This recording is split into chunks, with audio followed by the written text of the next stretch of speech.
After a wild adventure in Viridian City, Ash Ketchum has finally arrived in Pewter City where he aims to challenge a gym leader for his first badge. Gym leaders are said to be high-class trainers who are much more skilled in battle than the everyday trainers that Ash has faced so far. Inside the eerie Pewter Gym, there rests Brock, a skilled gym leader who specializes in rock-type Pokemon. He seems to be a very serious, rock-hearted person who takes his gym leader duties very seriously. Brock can also be quite blatantly honest and claims that Pikachu has no chance of winning. Well, he's not wrong though. The battle starts after he almost death traps Ash and Pikachu in a rock field sandwich. Ash sends his Pikachu as Brock chooses Onix. Onix binds the yellow mouse, while Thundershock has no effect on the rock snake. With no hope left and seeing Pikachu suffering, Ash forfeits the battle and tries to train harder for the rematch. If you're enjoying this video, make sure you also check out my other videos in my Complete History series. We tackle the entire story of various trainers and Pokemon throughout their time in the show, and in this video we're breaking down the complete history of Brock, the girl-obsessed aspiring Pokemon doctor who goes on to become Ash Ketchum's longest running traveling companion ever. After the battle, this mysterious guy Flynn tells Ash that Brock's skills could take him much further than just being a local gym leader. However, Brock couldn't leave the city because he has 9 little brothers and sisters to take care of. When both of Brock's parents left, and no, his mom is still alive, Brock took the responsibility of being the parent of the household, as he does all the cooking, cleaning, sewing, you name it. This changes Ash's view on Brock, as now his conscience can't take the idea of beating Brock. But Ash still trains and supercharges his Pikachu, so in the rematch, Ash is a bit more prepared to challenge Brock. First up is Geodude vs Pidgeotto. We get a little boxing match until Pidgeotto just faints out of nowhere. Next, Pikachu revenge kills the ground-type Geodude with Thundershock. It's worth noting that the early days of gym battles don't have referees, so the trainers just kind of agree if a Pokemon has fainted or not. I know I'd never admit that my Pokemon fainted in the battle, like I am winning this one way or the other. The final battle is the rematch of Pikachu and Onix. Pikachu is instantly frightened by the sight of Onix, so he uncontrollably bursts out thunder sparks everywhere, causing fire to start from the lights of the gym. Onix binds Pikachu again, but this time the super training proved to be useful as Thundershock is starting to take a toll on Onix. However, Onix is still too strong for Pikachu. Seeing Pikachu struggling again, this time it's Brock who tells Onix to stop, claiming that there's no point in going on with the battle and that he really doesn't want to hurt Pikachu anymore. However, the fire started by Pikachu has activated the water sprinklers, weakening Onix, who's 4 times weak to water. Ash uses this as advantage and commands Pikachu to attack with Thunderbolt. But just as Ash is going to call the finishing move, his conscience is holding him back, as well as Brock's brothers and sisters. Ash is reminded of how Brock stopped the battle not to hurt Pikachu any longer, so he retreats Pikachu and forfeits the battle for the second time, realizing that using the sprinklers is an unfair way to win. In the end, Brock runs after Ash and gives him the Boulder Badge. Brock's reasoning is that Ash did beat him both in battle and in being kind to Pokemon. It is here where Brock admits that he doesn't really care much about Pokemon battles. He doesn't aim to become the world's greatest trainer. Instead, his dream is to become the world's greatest Pokemon breeder, one who raises and takes care of Pokemon. But then Flynn arrives and removes his disguise. Turns out he's Brock's good-for-nothing father who left home and never came back. Flynn realizes that it's time for him to make things right and fulfill his father duties. He tells Brock to go fulfill his dreams and travel the world, as Brock willingly hands all his siblings under Flynn's care. Susie always rips her dresses, so you better learn how to sew. And Timmy only eats cold spaghetti for breakfast. Tommy likes cornflakes for dinner. Slow down, I can't write that fast. With that, Brock decides to travel alongside Ash and Misty across the Kanto region. Brock's main role in the Pokemon anime is to serve as the light of wisdom and knowledge in the group. He knows a lot of stuff about Pokemon and people, and would often be the battle commentator so that we, the audience, would understand what's happening during Ash's battles.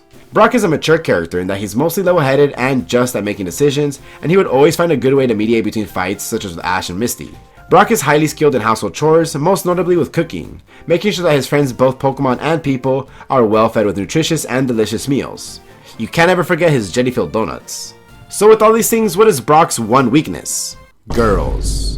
Brock's knees would instantly get weak at the sight of beautiful women. It's one of the most popular running gags of the show where Brock sees a beautiful woman, he goes head over heels and asks her to marry him, and then Misty, Max, or Krogunk snaps his illusions and pulls him away. He does this with every beautiful woman except the villainous ones like Jessie and Cassidy, but his 2 main ladies are Nurse Joy and Officer Jenny. One random skill that Brock has is that he can easily tell Jenny's and Joy's apart even if they all look the same. At some point, this skill even helps with stopping villains on the track.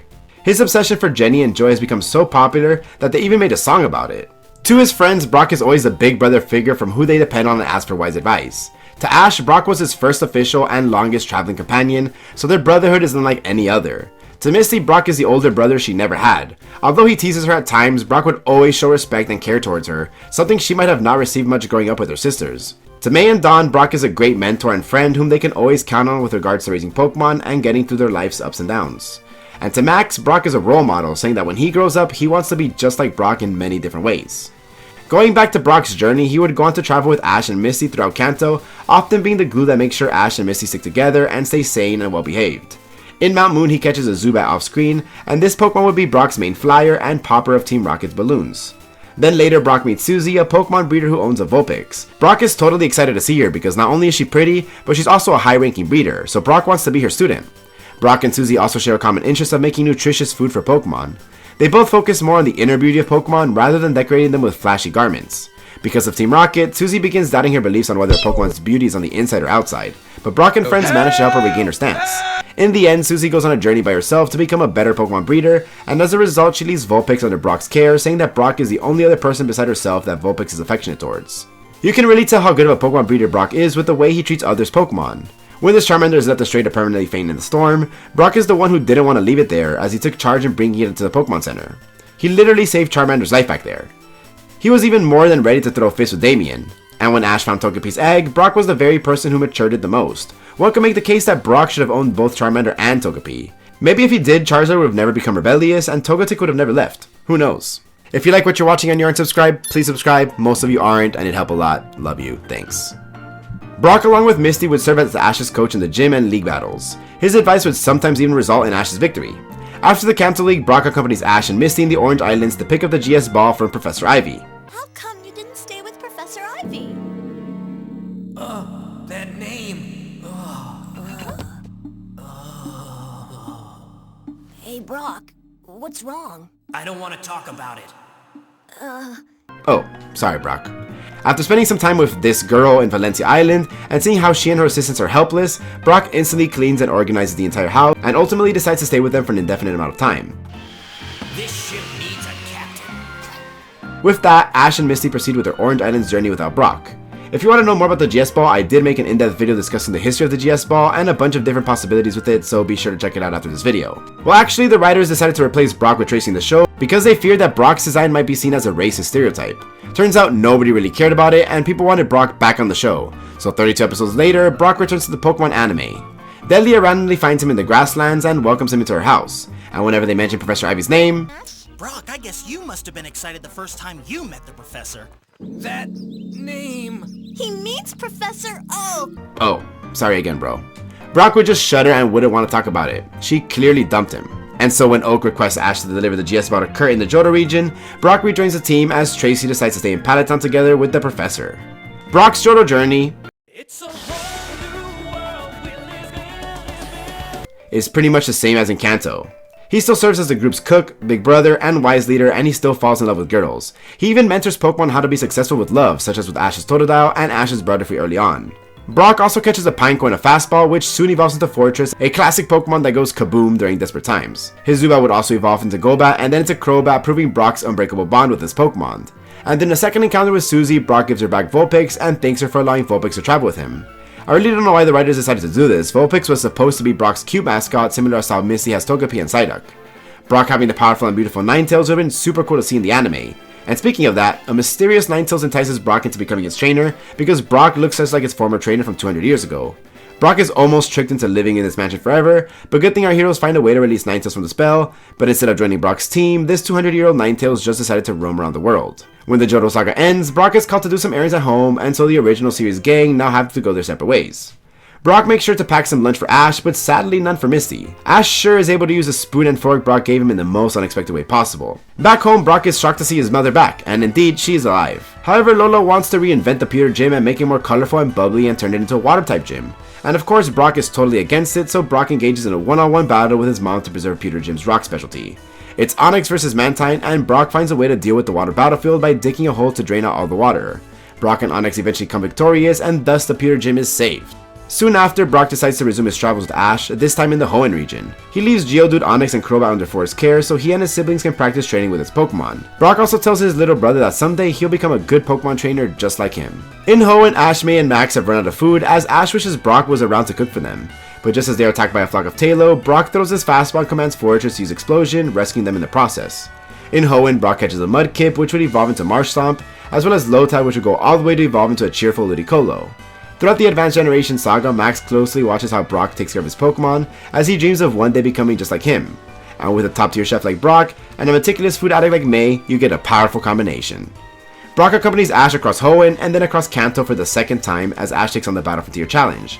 Here, Brock visits the Pewter Gym once more and learns that Forest has evolved Onix into Steelix. You see, Onix was actually Brock's very first Pokemon as it was a gift by his parents on his 10th birthday, so I'm honestly surprised that Brock didn't get infuriated that his starter Pokemon evolved without him witnessing it. Anyways, Brock has thousands of failed attempts trying to court a girl, and while there are a few who requited his love, there is no one more significant than Frontier Brain Lucy. This Pike Queen is totally into Brock, and if you look at her beloved Pokemon back home, yeah, they all kinda look like Brock. Sadly, their relationship has quickly wrapped up before it could even slither into something fruitful. Even if Brock was robbed from having Togepi, he gets to have another baby Pokemon in the form of Bonsly. This Bonsly started out as an innocent crybaby but would later prove to be a force to be reckoned with.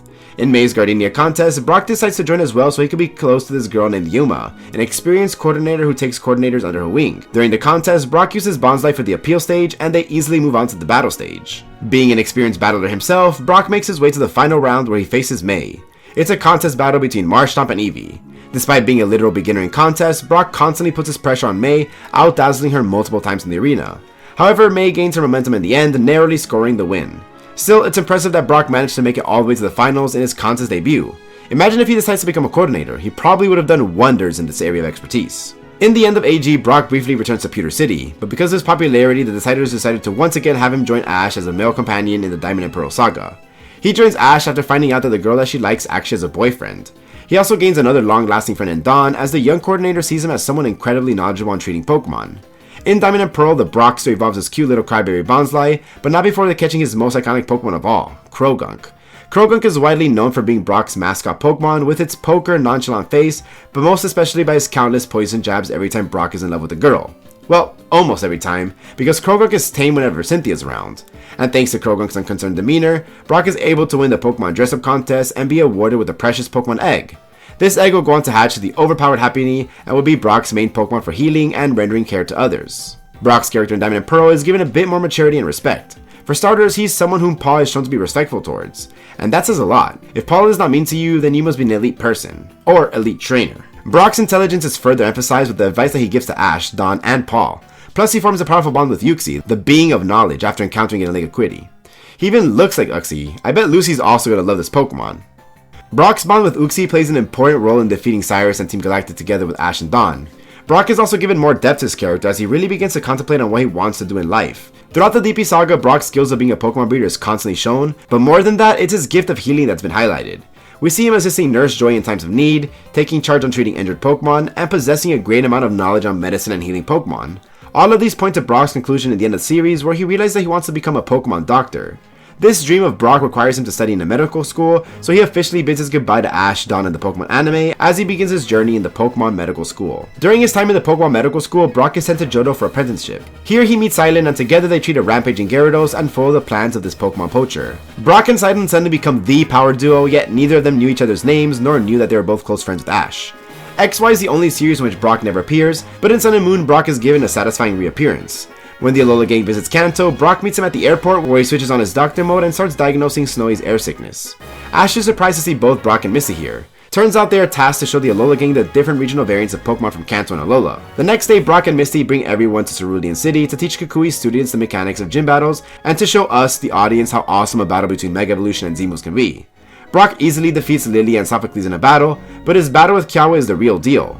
Turtonator puts up an amazing fight, but Brock is revealed to have possessed a Keystone as he Mega Evolves his Steelix and wins the battle. It shows us that despite being focused on healing Pokemon now, Brock still has the chops and is still constantly improving his battles. Later, Brock and Misty visit Alola for vacation. Here, Nurse Joy gives a Comfey as thanks for helping out in the Pokemon Center. Brock also develops a big crush on Kahuna Olivia, and she kinda seems to have mutual feelings for him too. As Rock-type specialists, they engage in a Pokemon battle, which Team Rocket interrupts, and so the Rock Lovers tag team to defeat Team Rocket using a heart-shaped Continental Crush. It does seem that Brock and Olivia kinda have a thing going on now, but I don't think that would have worked out for them in the future because in Pokemon Journeys, Brock is back at it again simping for girls. But this time Brock is already a doctor in training working in Orberg City's Pokemon Center. During this time, Mars, Jupiter, and Saturn revive Team Galactic as they try to summon Cyrus, who's locked in another dimension. Brock joins Ash, Dawn, and Goat to defeat Team Galactic, and now we learn that he can actually pilot an aircraft. Because of Team Galactic, Heatran is now engulfed with huge amounts of flames, threatening to cause serious damage to the Sinnoh region. When Cynthia arrives, Brock comes up with a plan to use Dig to collapse the ground around Heatran. Brock is such an elite trainer that even Cynthia's Garchomp follows his orders. Team Galactic is eventually defeated, so Brock can finally ask Cynthia out on a date. Unfortunately for him, Kroguk doesn't hold back this time. Pokemon Journeys also gives us a cute moment of Brock out in the forest listening to Team Rocket's radio show. He's actually a fan of Jessie, who he doesn't recognize, but even sends her a letter saying he's fallen in love with her voice. During the Masters 8 tournament, we see Brock watching Ash's final battle with Leon, together with Silent and Alexa for whatever reason, showing that despite his busy schedule, Brock still finds a way to cheer on his best friend. And finally, Brock sits out on the final adventure with Ash and Misty, where they travel around places, meet new people and Pokemon, and touch the lives of everyone they meet, just like the good old days. Brock then returns back to Pewter City, still being the wise, caring, and mature character that he is, and still not giving up on his dream to become a Pokemon doctor. And that's it for Brock's history in the Pokemon anime. Brock is the traveling companion to have of traveling companions. He's a well-structured character, a man of man who's funny, intelligent, and kind-hearted. You can never go wrong with having Brock around. In fact, he's so likable that the writers decided to let him stay in the first 3 series across 4 regions. That's how awesome of a character Brock is. Do you love Brock? If so, make sure to comment down below your favorite Brock moment in the Pokemon anime. Thank you all so much for watching Brock's Complete History, and in this rainy season, always remember to use your trusty frying pan as a drying pan. And as always, it's been your boy LUAPER, and I'm out. Peace.